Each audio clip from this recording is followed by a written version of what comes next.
Right guys, you might have come from LinkedIn where we're talking about building your personal brand in 30 days. My name is Saif. I've spent the last 7 years helping some of the world's leading influencers build their personal brand, and now I'm on a mission to help some of the world's leaders do exactly the same thing. Right, what we're talking about here is the idea of why personal brands go wrong. Most people don't recognize that personal brands should be designed, as we said in the LinkedIn video, to help you achieve this one thing, which is the idea of freedom. And that's why most people get personal branding wrong.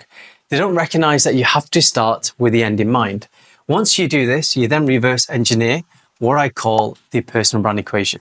The personal brand equation is made up of three very simple things. The first thing is the idea of a brand. And that might sound really obvious, but you'd be surprised how many people don't recognize that their brand has no foundation attached to it. They're not thinking about things like, what is their brand identity? For example, what is the colors?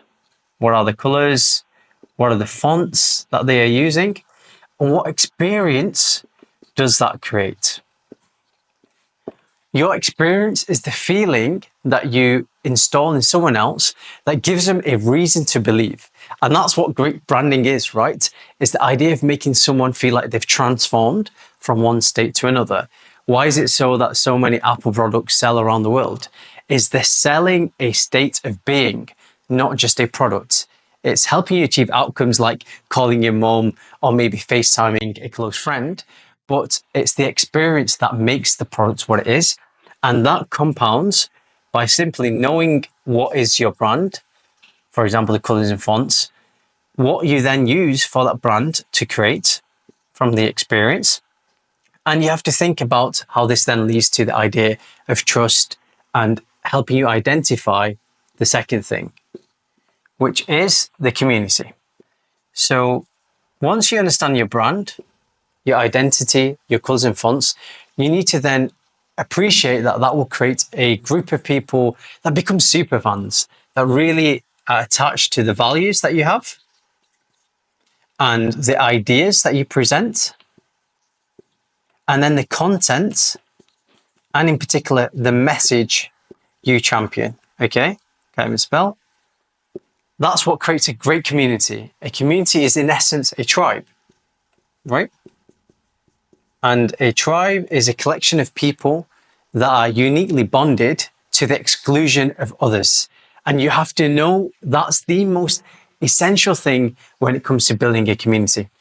So your brand colors, fonts, your identity allow you to understand what your brand stands for, how it looks and feels, what experience you create.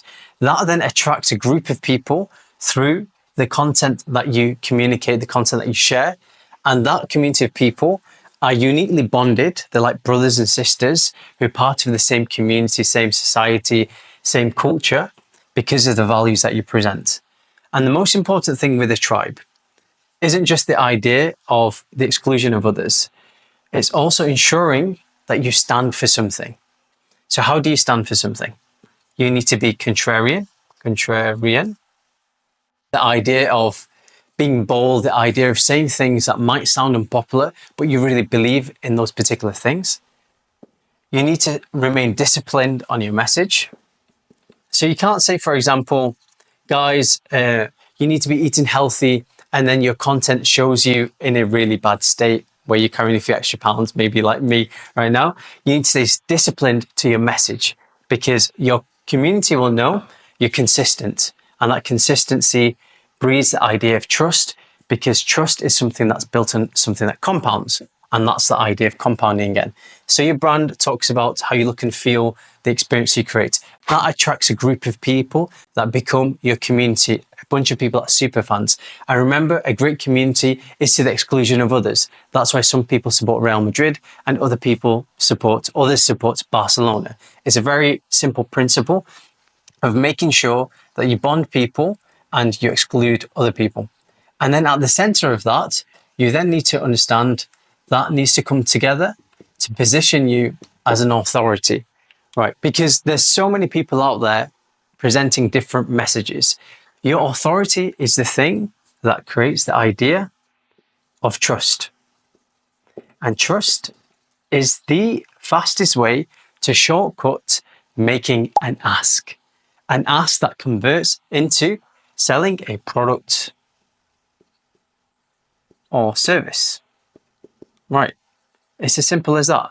The more you're seen as the authority, you're then seen as the person that these group of people or these groups of people go to with their questions, with their thoughts, with their ideas, with the idea of their problems. The more problems that they present, the more solutions you need to provide. The more solutions you provide, and the more trust that you create. The more trust that you create, the more products that you sell.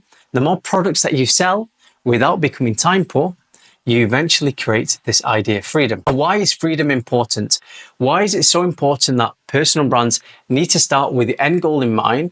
Because if they don't, they get things wrong. Because freedom creates three essential things that all human beings are looking for in life. The first and the most important thing for me is the idea of time quality.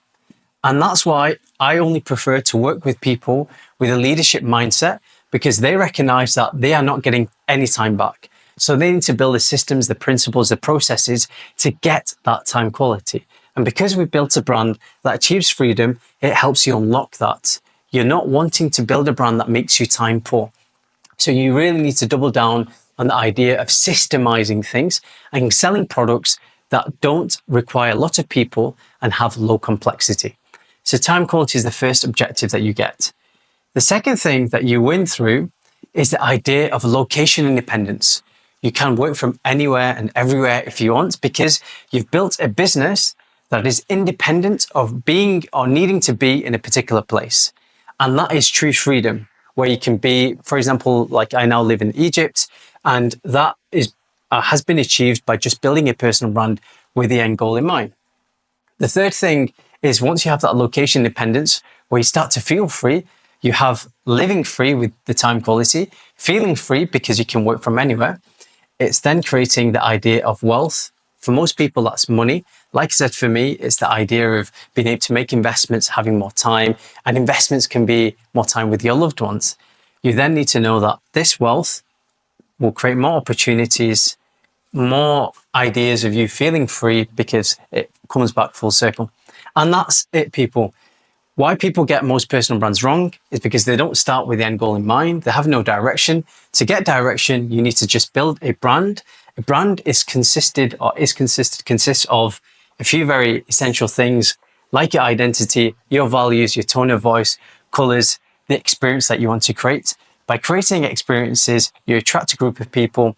This tribe you then convert into trust. That trust you can use to start selling products. You sell products, you get more freedom. Freedom creates time quality, location, and wealth independence. Hopefully you found this video useful to build a personal brand that wins.